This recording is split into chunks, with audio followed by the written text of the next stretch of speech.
On va parler de cette histoire d'Aya Nakamura. Alors, première question, le Parisien s'est-il planté, le journal Le Parisien? Parce qu'hier, le Parisien a publié une première version des faits. Toutes les informations n'étaient pas exactes. Alors, le Parisien affirme qu'il s'agit du domicile d'Aya Nakamura qui a été cambriolé, alors qu'en réalité, il s'agit de celui de son conjoint. Hein. C'est ça, enfin, de son ex, ils sont plus ensemble. Exactement, en plus, voilà. Donc, oui, en fait, c'était le domicile de... Alors, il a un nom, Vladimir Bounikov. Oui. Et donc, c'est lui qui s'est effectivement fait agresser à Rony et c'était sa maison à lui. Alors, donc rien à voir avec ce qu'ils ont dit à Aya Nakamura. Voilà, donc encore une fois, Aya Nakamura a réagi, elle n'était pas du tout dans l'affaire. Dans une précédente version de cet article, nous écrivions qu'il s'agissait du domicile d'Aya Nakamura. Il s'agit en fait de celui de son conjoint, le producteur de musique, puisqu'ils ont rectifié le tir. Que s'est-il réellement passé? Les faits se seraient produits dans la nuit de mardi à mercredi à Rony, aux alentours de 23h40. Gilles. Oui, absolument. Alors à ce moment-là, donc l'ancien compagnon d'Aya Nakamura est chez lui. En fait, il est dans le studio d'enregistrement qui jouxte le pavillon avec un ami.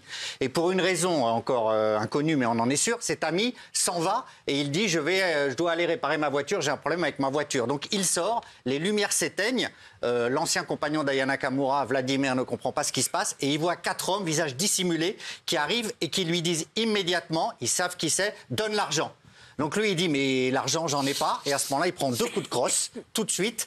Et les malfaiteurs sont un peu surpris. Ils lui volent 500 €, une sacoche avec des documents dedans. Et, point important de source policière, ils oublient un chargeur d'armes de poing qui a été retrouvé vide sur les lieux, qui va peut-être permettre de remonter jusqu'à eux à ce moment-là. Voilà. Lui est paniqué. Et c'est à ce moment-là qu'il aurait appelé Aya Nakamura, qui n'était pas du tout là. Ce n'est plus du tout son domicile, elle habite ailleurs, dans un autre département.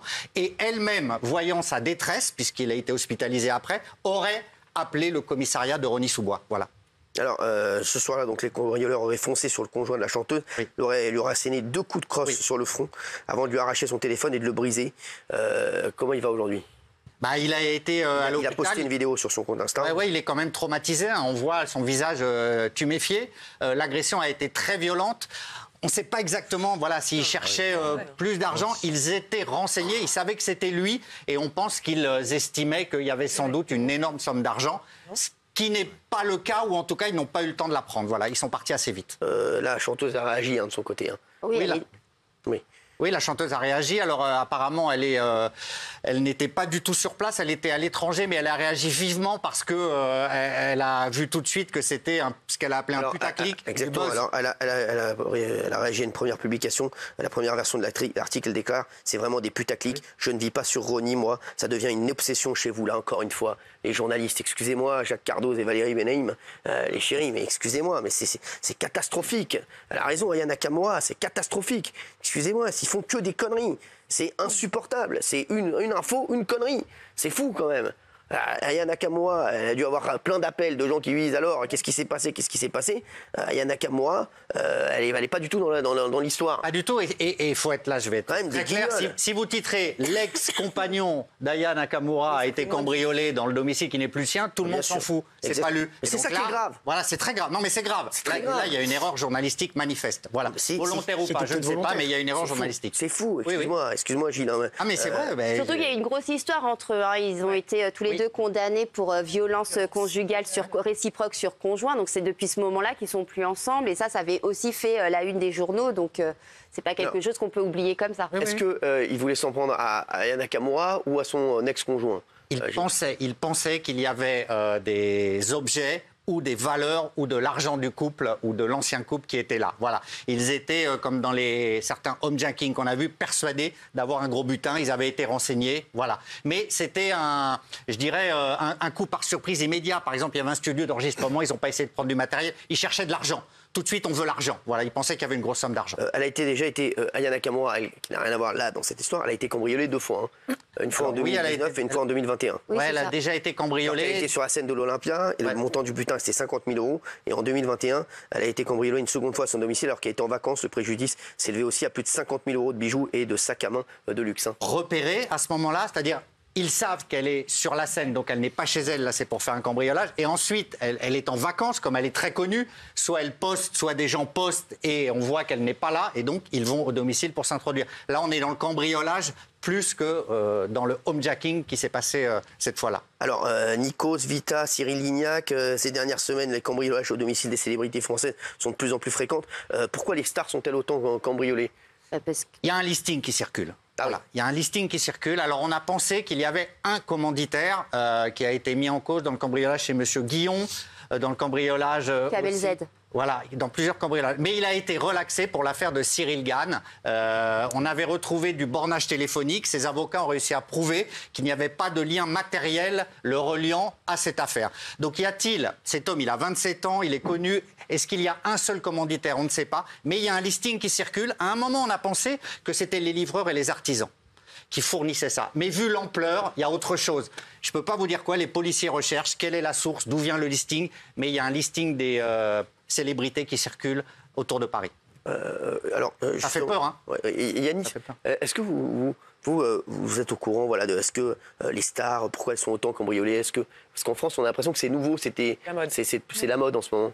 Bah, je pense qu'avec l'émergence des réseaux sociaux, certaines s'exposent avec des bijoux, etc. On l'a vu avec Kim Kardashian. Exactement. Après, ils ont le droit de le faire, mais derrière, il y a beaucoup de gens, alors je ne sais pas qui forcément, ça appâte.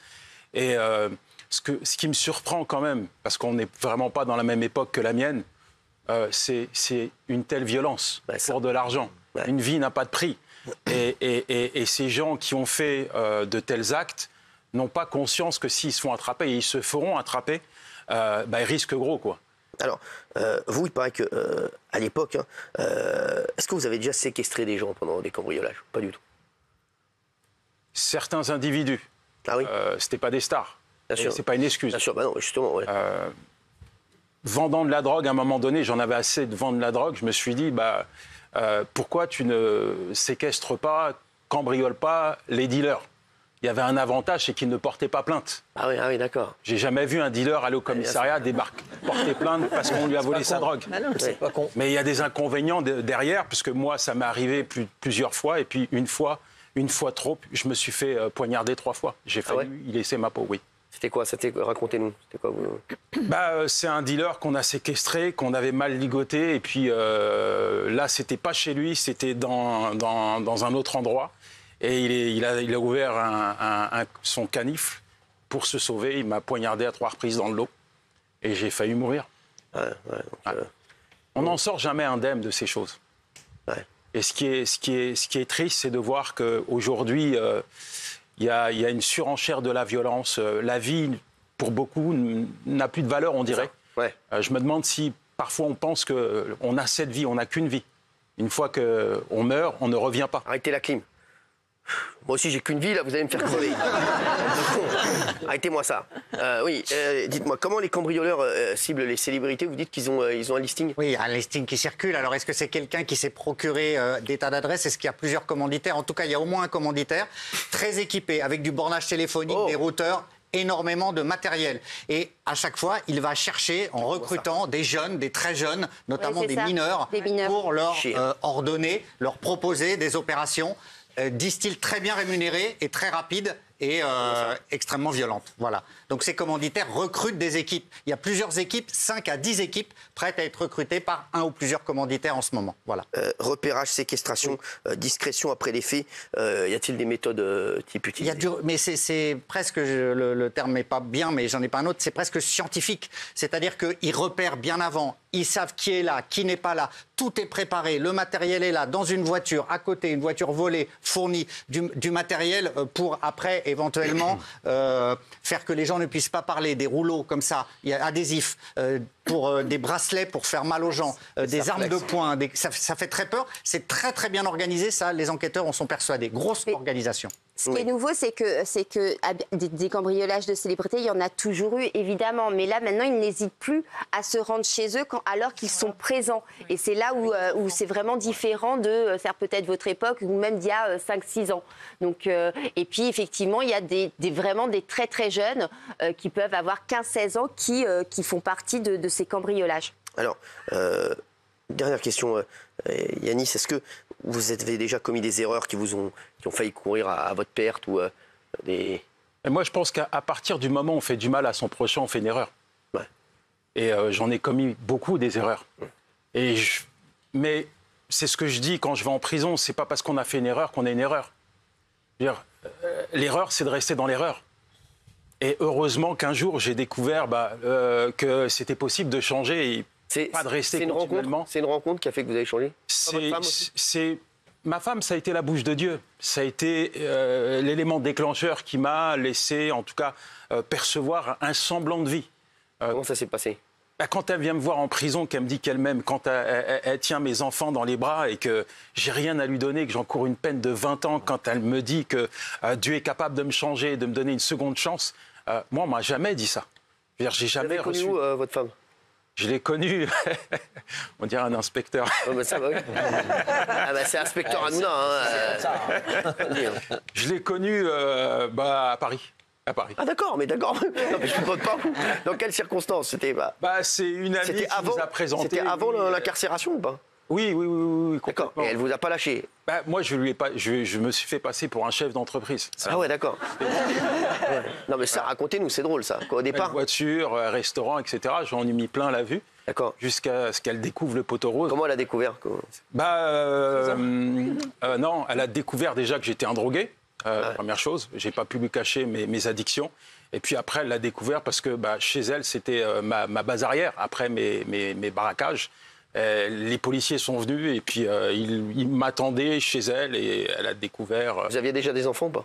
Elle était enceinte et on avait 2 enfants en bas âge. C'est fou parce que elle est incroyable cette femme parce que elle est au contraire, au lieu de se dire j'ai découvert le poteau rose, je vais le laisser tomber et je vais partir sur une autre vie. Au contraire, elle s'est dit non, je vais le sauver et je vais essayer justement de le faire changer, c'est ça? C'est ça, parce qu'elle était convaincue que Dieu était capable de me changer, mais elle était vraiment convaincue de ça. Ouais. Et armée, déterminée de cette foi, elle est venue me voir en prison contre vents et marées et elle a fait le travail que Dieu lui avait demandé de faire. Le résultat, aujourd'hui, elle est contente. Hein. Elle ne s'est pas trompée. Eh ben oui, elle ne s'est pas trompée. Bon, on l'embrasse. En tout cas, merci d'avoir été avec nous. Merci beaucoup. Merci. On se retrouve demain, les chéris. C'est la vérité qui compte. Merci à tous.